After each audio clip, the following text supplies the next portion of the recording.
Senyum merupakan ekspresi wajah yang identik dengan kebahagiaan dan semua orang mendambakan senyuman yang indah.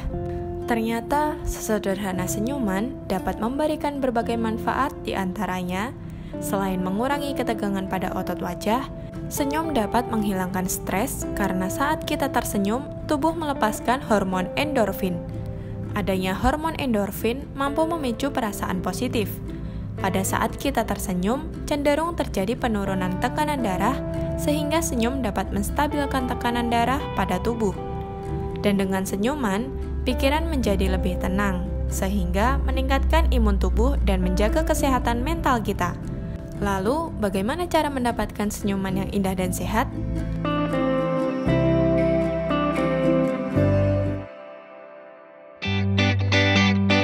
Senyuman yang indah dan sehat dapat dicapai ketika kita menjaga kesehatan gigi dan mulut. Perawatan gigi dan mulut adalah penting, karena mulut adalah organ pencernaan yang pertama menerima makanan dan minuman. Ketika zat makanan dan minuman di dalam mulut dibiarkan mengendap begitu saja, maka akan meningkatkan resiko penyakit. Untuk kesehatan gigi sendiri bagi tubuh itu akan sangat penting karena gerbang pertama makanan masuk itu melalui mulut, dan juga gigi berfungsi untuk melumatkan makanan tersebut sehingga bisa menjadi konsistensi yang dapat diserap oleh sel-sel tubuh kita. Nah, kalau misalkan ada problem di giginya, pasti pasiennya pun mengunyahnya tidak bisa maksimal.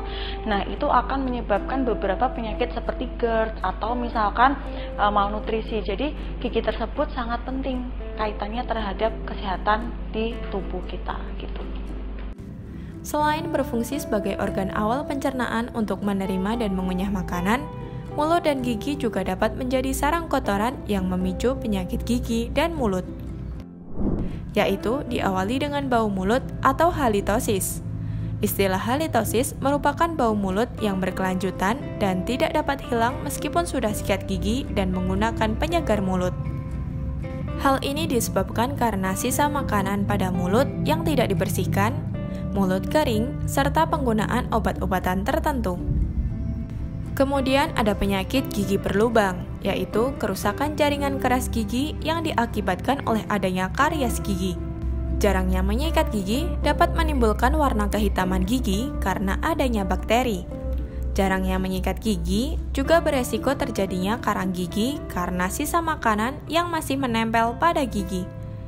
Karang gigi juga dapat disebut sebagai kalkulus gigi, yaitu timbunan plak dan zat kapur yang bereaksi dengan air liur. Ada juga abses gigi, yaitu terbentuknya kantung atau benjolan berisi nanah pada gusi yang disebabkan oleh infeksi bakteri. Hal yang paling beresiko dalam penyakit gigi dan mulut adalah kanker lidah. Meskipun penyebab utama kanker lidah adalah karena mutasi gen efek dari kebiasaan merokok dan konsumsi alkohol secara berlebihan, namun kanker lidah juga dapat disebabkan oleh kebersihan gigi dan mulut yang tidak dijaga. Nah, kalau penyakit gigi sendiri itu sangat klasik yang saat ini yang sering dialami itu karies gigi atau gigi berlubang.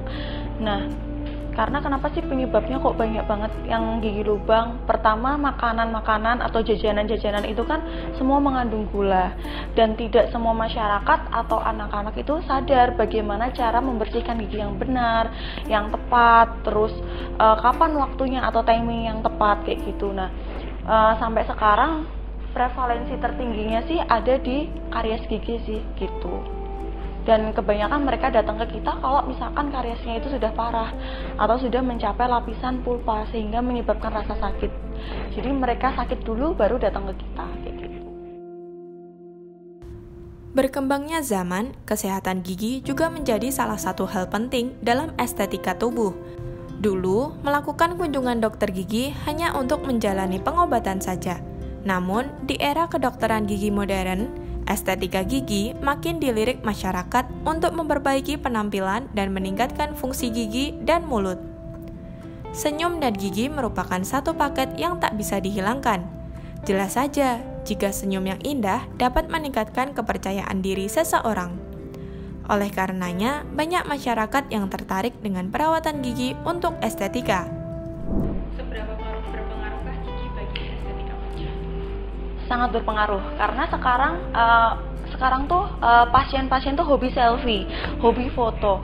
Nah kalau misalkan kita udah nggak pandemi kan udah nggak pakai masker nih, kalau misalkan kita foto kan lebih nyaman kalau misalkan senyum. Nah kalau misalkan giginya itu kuning, nah pasien biasanya mulai insecure, kok kuning ya, apalagi lipstick yang dipilih kan warna-warna nude sama soft pink. Nah itu cenderung membuat gigi tersebut warnanya nampak lebih kuning.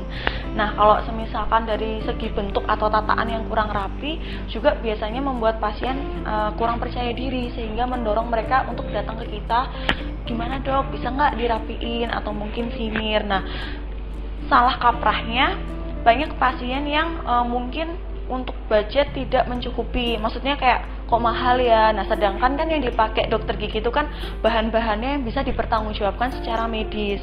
Nah akhirnya mereka beralih ke tukang gigi yang bisa memenuhi keinginan mereka tanpa mementingkan kesehatan gitu. Ada banyak macam perawatan gigi yang ditawarkan oleh klinik dokter gigi. Di antaranya 1. Veneer gigi. Veneer gigi merupakan prosedur medis untuk memperbaiki warna, bentuk, hingga posisi gigi. Pemasangan veneer ini dilakukan pada lapisan luar gigi. Biasanya, efek dari veneer adalah gigi tampak lebih putih dan rapi. Yang kedua, pemasangan kawat gigi atau memiliki istilah ilmiah sebagai ortodonti. Pemasangan kawat gigi banyak diminati remaja hingga dewasa, karena selain membenarkan posisi gigi, penggunaan behel atau kawat gigi dinilai dapat mempercantik senyum dan menunjang penampilan. Banyak macam behel atau kawat gigi yang ditawarkan, mulai dari yang memiliki kawat warna-warni hingga behel yang dapat dilepas pasang pemakaiannya. Yang ketiga, bleaching atau pemutihan gigi. Seperti halnya veneer, bleaching juga dapat memutihkan gigi. Namun, proses bleaching digunakan untuk pemulihan kembali warna gigi yang berubah warna menjadi mendekati warna gigi asli dengan proses kimiawi. 4. Implan gigi adalah proses pembentukan akar gigi buatan yang memiliki bentuk seperti baut yang ditanam di rahang pasien, menggantikan akar gigi yang hilang. Pemasangan implan biasanya diminati untuk menggantikan gigi yang sudah tanggal untuk menunjang penampilan agar tidak ompong. 5. Tambal gigi. Tambal gigi ini berfungsi untuk menutup bagian gigi yang berlubang. Tambalan gigi yang digunakan biasanya menggunakan tambalan komposit karena warnanya menyerupai gigi asli. Beberapa tahun ini, kawat gigi atau penggunaan behel dianggap sebagai tren gaya hidup masyarakat modern. Sebagian masyarakat bahkan mengabaikan jika penggunaan behel sebagai perawatan gigi dan hanya dianggap sebagai tren belaka. Oleh karena itu, ada saja masyarakat yang memilih jalan pintas untuk memasang behel yang cepat dan dengan harga terjangkau, bukan di klinik dokter gigi, demi memuaskan diri memasang kawat gigi tanpa memperhatikan prosedur medisnya. Namun, perlu diingat, pemasangan kawat gigi tidak di klinik dokter gigi yang didampingi penanganan dari dokter spesialis juga memiliki resiko tinggi merusak gigi karena tidak didasarkan dengan prosedur medis. Ya sekarang pasien-pasien itu pokoknya maunya tren, pokoknya ngikutin tren. Teman-temanku pada pakai behel nih, nah mereka juga pengen pakai behel, dikira behel tuh bando atau cepit rambut kali ya gitu. Terus kalau misalkan datang ke dokter gigi, kok sekian ya tarifnya, karena goal mereka tuh hanya untuk ngikutin tren, bukan untuk kesehatan. Jadi menurut mereka budget segitu terlalu overpriced, padahal kan ya tadi yang saya jelaskan, kita memakai bahan-bahan yang medical grade gitu. Akhirnya mereka berbelok ke tukang gigi, yang penting giginya itu nggak polosan, dipasang behel. Untuk pemasangan behel itu sendiri sebetulnya semua orang bisa, mbak pun bisa pasti pasang behel. Nah cuman tinggal lihat YouTube tutorial, nah dipasang. Nah yang tidak bisa dilakukan oleh semua orang termasuk saya sebagai dokter gigi umum itu adalah pertanggungjawabannya atau rencana perawatannya. Nah di situ yang susah sebetulnya. Nah, dokter spesialis orto itu harus menempuh sekolah lagi sekitar 3-4 tahun untuk mendapatkan gelar spesialis orto dan betul-betul memiliki ilmu untuk menggerakkan gigi. Nah, kalau semisalkan datangnya ke tukang gigi, ya pasti yang terjadi adalah giginya bergerak tidak terkontrol karena mereka asal pasang, kayak pasang manik-manik gitu. Nggak ngerti aturannya, oh tekanannya harus sekian, oh harus sekian, seperti itu. Hal-hal yang perlu diperhatikan ya, yang pertama kita harus memasang ke dokter yang berkompeten di bidangnya, yaitu dokter spesialis orto. Terus yang kedua, ada tahapan-tahapan yang harus dilakukan. Yang pertama ronsen 2 jenis, yang satu panoramik dan yang satunya lagi sepalo. Nah itu untuk mengetahui tentang susunan giginya dan juga tentang profil wajahnya. Nah setelah itu nanti dokter spesialis orto yang akan mengarahkan baiknya seperti apa, jalannya perawatan seperti apa. Jadi untuk masyarakat semuanya jangan terkejar karena tren. Nah kesehatan yang nomor 1 gitu. Gimana menurut sobat jika ada pasien yang memasang kawat gigi tidak di klinik dokter gigi? Ngeri sih mbak itu mbak, nggak ada alat kesehatannya itu. Rasanya sakit itu rasanya. Itu gambar apa ya? Oh itu gambar ini ya, orang lagi periksa. Iya ngeri juga sih, kayaknya tempatnya juga nggak steril dan aku yakin orangnya itu yang lagi nanganin si mbaknya kayaknya juga bukan orang yang ahli sih, memposisikan pasiennya tidak dalam kondisi yang aman. Kalau menurutku itu adegan yang ilegal ya, karena kan itu nggak diatasi sama dokternya secara langsung, spesialisnya secara langsung, dan takutnya nanti ada kesalahan atau ada membuka peluang buat sakit yang baru kayak gitu. Setahu aku kayak kalau kita pakai veneer tuh kan hasil akhirnya kayak pengennya natural tapi juga kelihatan putih bersih gitu kan. Kalaupun orang ngeliat tuh kayak ngeri sendiri, seolah-olah kayak pakai semen nggak sih atau dicat gitu. Iya sih, karena ngikutin tren, jadi menurutku mereka nggak ngeimbangin antara harga murah sama kualitas. Jadi yang penting harga murah tapi hasilnya gigi putih, dan mereka nggak tahu bahaya setelah itu apa. Jadi ya. Kasus terparah yang pernah dialami dokter ketika menangani pasien korban luka gigi? Ya, saya mendapatkan beberapa pasien yang sebelumnya pergi ke tukang gigi, terutama pasien-pasien yang membuatkan gigi palsu. Nah, pasien tersebut akhirnya mengalami matanya agak kurang jelas penglihatannya. Setelah itu kami bongkar gigi palsunya, ternyata banyak tunggakan akar gigi yang bernanah. Nah, seperti itu. Karena tukang gigi sendiri kan mereka tidak bisa cabut gigi, dan yang penting giginya itu utuh. Nah, gitu. Akhirnya pasiennya tersebut datang ke kita, kondisinya sudah cukup parah, sampai ada penurunan penglihatan. Ada lagi pasien itu melakukan veneer di salon gigi keliling. Nah, itu datang ke kita, gusinya juga udah parah banget. Udah parah, sering berdarah. Setelah itu kita bongkar veneernya, lalu kita lakukan bleaching aja karena pasien menolak untuk veneer lagi. Dan yang ketiga juga pasien pernah melakukan pasang behel, merasa giginya kok tidak segaris sama garis cuping hidungnya. Nah, ternyata giginya bergerak tanpa stopper, lebih ke arah kiri. Giginya bergerak tanpa ritme, jadinya semua jatuh condong ke arah kiri. Nah, itu yang menyebabkan tidak segaris dengan cuping hidung. Akhirnya ya kita konsulkan ke dokter spesialis orto di MDC gitu. Jadi sekarang juga masih dalam masa perawatan.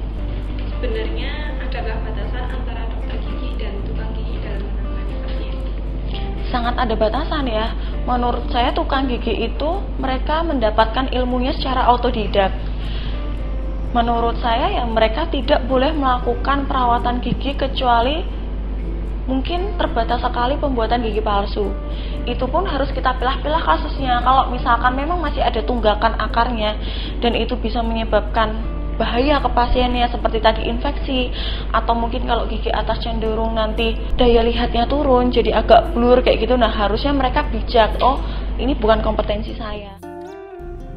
Dalam prakteknya, tukang gigi memiliki batasan yang telah diatur dalam Permenkes atau Peraturan Menteri Kesehatan yang tertulis dalam Pasal 2 Ayat 2 dan Pasal 73 Ayat 2, yakni kewenangan berupa pemasangan gigi palsu dan penggunaan peralatan yang seolah-olah seperti dokter gigi bersertifikat. Oleh karena itu, Sobat Dasmed perlu waspada dan berhati-hati ketika ingin melakukan perawatan gigi di praktek non-klinik dokter gigi. Karena dokter gigi dengan spesialislah yang mampu memberikan penanganan seperti pemasangan behel dan penanganan gigi lain yang lebih dapat dipertanggungjawabkan. Karena semua pembahasan tentang kesehatan gigi dan mulut sudah banyak dibahas, yuk kita simak cara menyikat gigi yang benar. Oke, untuk cara menjaga kesehatan gigi sendiri, yang pertama kita harus pilih tools yang benar. Ini hanya perumpamaan ya. Nah, tools yang benar adalah kita pilih bulu sikatnya yang lembut dan juga tipis sehingga bisa masuk ke seluruh permukaan dari giginya. Nah, setelah itu kita lakukan pembersihan atau menggosok gigi secara rutin. Untuk waktu yang tepat itu kapan sih? Nah, waktu yang tepat itu adalah setelah makan dan juga sebelum tidur. Nah, untuk cara atau gerakannya yang pertama adalah 45 derajat gerakannya dari gusi ke gigi seperti ini. Jadi jangan kayak kita nyikat kamar mandi gini-gini. Nah, kita harus punya ritmenya 45 derajat dari gusi ke gigi. Kalau untuk yang regio bawah juga 45 derajat dari gusi ke gigi, jadi ke arah atas gitu, supaya balance antara kesehatan giginya dan juga kesehatan dari gusinya sendiri. Nah, setelah kita udah rutin nih menggosok gigi di waktu yang tepat, nah jangan lupa juga kita setiap 6 bulan sekali pergi ke dokter gigi untuk melakukan cek rutin. Ibaratnya kita aja ngunyah sehari bisa 4-5 kali makan, entah makan besar, ngemil. Masa kita nggak lakukan pengecekan, onderdil mobil aja dicek berkala gitu kan, masa gigi nggak dilakukan pengecekan. Jadi minimal pengecekan 6 bulan sekali gitu. Gimana nih Sobat Dasmed? Udah tahu belum cara sikat gigi yang benar? Mulut merupakan organ penting tubuh karena merupakan gerbang awal makanan dan minuman untuk masuk dalam saluran pencernaan. Adanya gigi dalam mulut juga mempermudah proses pencernaan secara mekanik, karena gigi menghaluskan makanan yang masuk. Tidak hanya itu, gigi juga berperan dalam proses bicara dan estetika. Oleh karenanya, seiring majunya zaman dan teknologi, banyak perawatan gigi yang ditawarkan demi menunjang penampilan seseorang. Melihat tren behel dan veneer gigi yang digandrungi masyarakat, muncul oknum tak bertanggung jawab yang menawarkan jasa pasang behel dan veneer dengan jaminan harga murah. Hal itu membuat masyarakat tergiur dan memilih jalan pintas hanya untuk memenuhi kebutuhan lifestyle-nya tanpa melihat bahaya kesehatan. Sebagai masyarakat yang bijak, Sobat Dasmed harus cermat dalam mengambil keputusan. Alih-alih ingin mendapatkan gigi menawan, harga pasaran, namun yang didapat malah gigi rusak dan butuh perawatan yang mahal. Tentu tidak ingin, bukan? Kira-kira Mas mau nggak buat jaga kesehatan gigi sama? Ya, mau saya. Ya mau banget lah, soalnya kan kayak gigi itu salah satu bentuk estetik di wajah kita kan. Kalau kita ngobrol sama orang, mesti kan fokusnya orang kalau nggak ke mata ya ke bagian gigi gitu, senyum kita atau apa gitu. Jadi mau banget buat jaga kesehatan gigi dan mulut. Terus seandainya misalkan nanti mau mengobati atau memperbaiki gigi, kira-kira opsinya tetap ke dokter gigi atau ke non dokter gigi? Ya pastinya ke dokter gigi. Saya lebih ke dokter gigi sih. Meskipun harganya mahal? Ya, meskipun harganya mahal. Raden.